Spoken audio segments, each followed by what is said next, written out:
नमस्कार, मैं हूं हरिशंकर व्यास। सेंट्रल हॉल में आपका स्वागत है। एक दिलचस्प और अहम सवाल है कि भारत में हिंदू राजनीति के क्या क्या रूप है। हाल में शिवसेना की आक्रामकता से भाजपा खपा हुई, बहुसंख्यक हिंदुओं के सरोकारों और राष्ट्रवाद की धुन पर शिवसेना अलग राग अलाप रही है तो भाजपा अलग। संघ परिवार के कई संगठनों व पदाधिकारियों की अलग धारा है। साधु संतों और साध्वियों का भी अलग सुर मिलेगा। सनातनी संगठन, हिंदू महासभा जैसे झंडा बरदार अलग ढपली लिए हुए हैं। कह सकते हैं कि हिंदू राजनीति में कंपटीशन बना है। इस सब का ठीकरा प्रधानमंत्री नरेंद्र मोदी पर फूटता है। कोई घटना हो, तल्ख राजनीति हो तो पुरानी सेकुलर राजनीति सीधे नरेंद्र मोदी पर उंगली उठा देती है। मोदी सरकार और उसके कई मंत्रियों व मुख्यमंत्रियों को चिंता है कि हिंदूवादी राजनीति के इन नए और अलग रूपों से दुनिया में इमेज खराब हो रही है। विदेशी पूंजी के निवेश को खतरा है। संदेह नहीं कि एक प्रचारक के प्रधानमंत्री बनने और संघ परिवार की सत्ता से हिंदू आकांक्षा को पंख लगे हैं, लेकिन वैचारिकता का इसमें ऐसा टोटा है कि ढपोल संख्यों की अराजकता है। हिंदू बदनाम है। सो सवाल है कि राष्ट्र राज्य की बहस में पश्चिमी देशों ने ईसाईयत को मूल रूप में अपनाते हुए विचार गढ़ाई का जैसा काम किया था, या यहूदियों ने जो किया, क्या वैसा हिंदू राष्ट्रवाद में संभव नहीं है? आज इस पर चर्चा है। इस पर चर्चा के लिए आज मेरे साथ वरिष्ठ पत्रकार डॉक्टर वेद प्रताप वैदिक है। वैदिक जी, क्या आपको लगता नहीं कि हिंदुत्व के नाम पर जो अलग अलग राजनीति हो रही है वो बिना तुक की है, उसमें कोई सत्व तत्व नहीं है? क्या है आखिर इस जो ये हिंदू के नाम का जो अलग अलग सुर सुनाई दे रहे हैं, इसका क्या मतलब बनता है? जिसे हिंदू कहते हैं, ये शब्द ही ऐसा विलक्षण है कि इसमें कई राग एक साथ छेड़ सकते हैं। आपने ढपली का जिक्र किया, ढपली भी है, ढोलक भी है, सितार भी है, वीणा भी है, तबले भी हैं, हारमोनियम भी है, सब बज रहे हैं। नहीं, सब बज रहे हैं, लेकिन वो सब बेडब है। उसमें एक ऑर्केस्ट्रा वाली कोई धुन क्यों नहीं निकल रही? ठीक कह रहे हैं। उसमें से कोई एक स्वर, प्रमुख स्वर निकल नहीं रहा है। उसके कई कारण हैं, उन कारणों में न जाएं तो भी मैं ये कहूँगा कि मूल रूप से जो राष्ट्रवादी स्वर था, जो महर्षि दयानंद ने सबसे पहले इस देश में उठाया और उसके बाद वीर सावरकर ने उठाया और उसके बाद संघ ने उठाया, इन सारे स्वरों का आज मुझे लगता ये है कि परिपाक होना चाहिए था, लेकिन परिपाक होने की बजाय विपाक हो रहा है। नहीं, मैं फिर ये तीनों जो आपने नाम लिए, इन तीनों से भी कोई एक धार, मतलब एक कोई खाद पानी एक ऐसा नहीं बनता है जिसके मिक्स को या जिसको डालकर कोई सचमुच में एक राष्ट्र राज्य के निर्माण का की वो भूमिका आधार बने।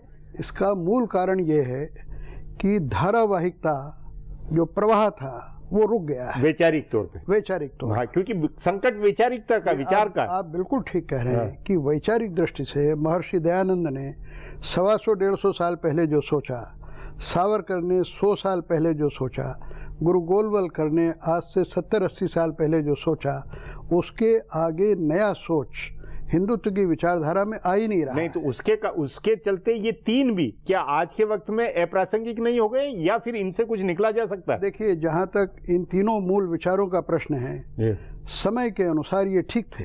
दयानंद ने हिंदू धर्म पर ही नहीं, यानी सिर्फ इस्लाम और क्रिश्चियनिटी पर ही नहीं, हिंदू धर्म पर भी जमकर प्रहार किया, सबकी आलोचना की।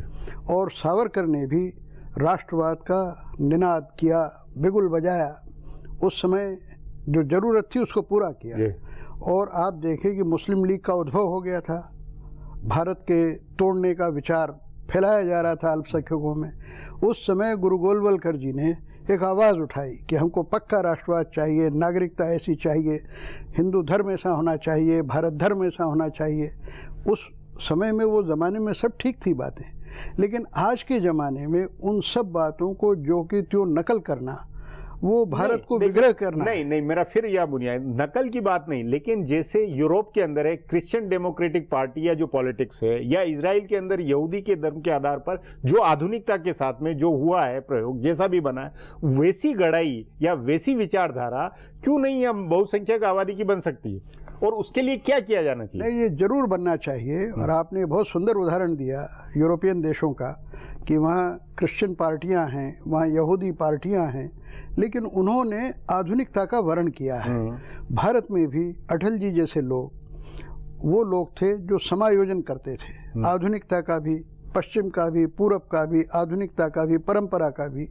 तो अब ऐसा एक नई व्याख्या राष्ट्रवाद की होनी चाहिए। नहीं, हाँ, नहीं, इसमें व्याख्या की जरूरत है, समायोजन या राजनीति की जरूरत है, या पहले बुनियादी जरूरत वैचारिक तौर पर कुछ गढ़ने बनाने की है? आप एकदम ठीक कह रहे हैं कि वो कैसे हो? राष्ट्रवाद की एक नई वैचारिक व्याख्या होनी चाहिए जिसमें प्रत्येक नागरिक के हित का ध्यान रखा जाए, प्रत्येक नागरिक की भावनाओं का, परंपराओं का ध्यान रखा जाए। बुनियादी मेरा फिर सवाल है कि शिवसेना है या ये तमाम संगठन है या संघ परिवार है या साधु संत और साध्वियां जो ये बोलती है, इन सब की फुहड़ता को, ढपोल संघपने को, इसको खत्म करने के लिए बौद्धिक जो एक वो जो चाहिए, वो कैसे सब हो? राष्ट्रीय विचारधारा वो होनी चाहिए कि जिसमें राष्ट्र के प्रत्येक नागरिक के हित अहित का शुद्ध विचार किया गया हो। पहली हमारी विचार भूमि ऐसी बनना चाहिए।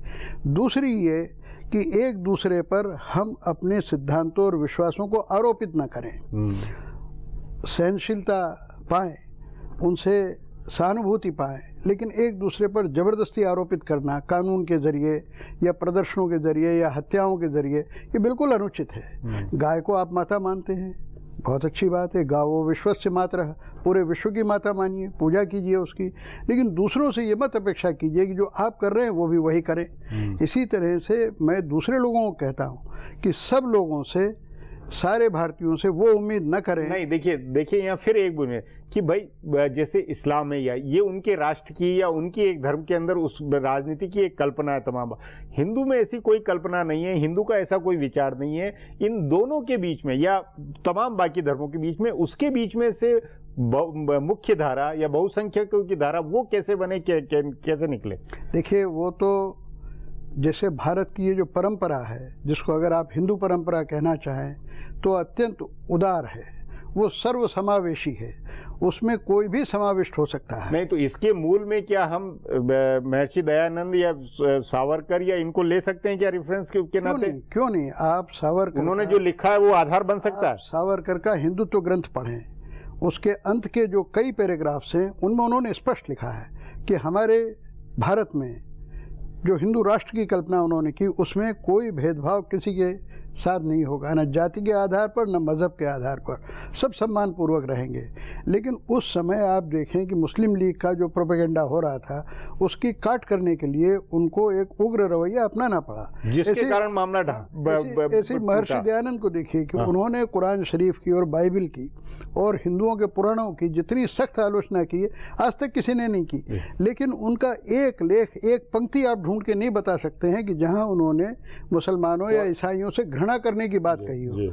वो सबको अपने परिवार का सदस्य मानते थे। वैदिक की बातचीत को यहीं समाप्त करेंगे। प्रोग्राम में आने के लिए बहुत बहुत धन्यवाद। हमारा प्रोग्राम अब यहीं खत्म होता है।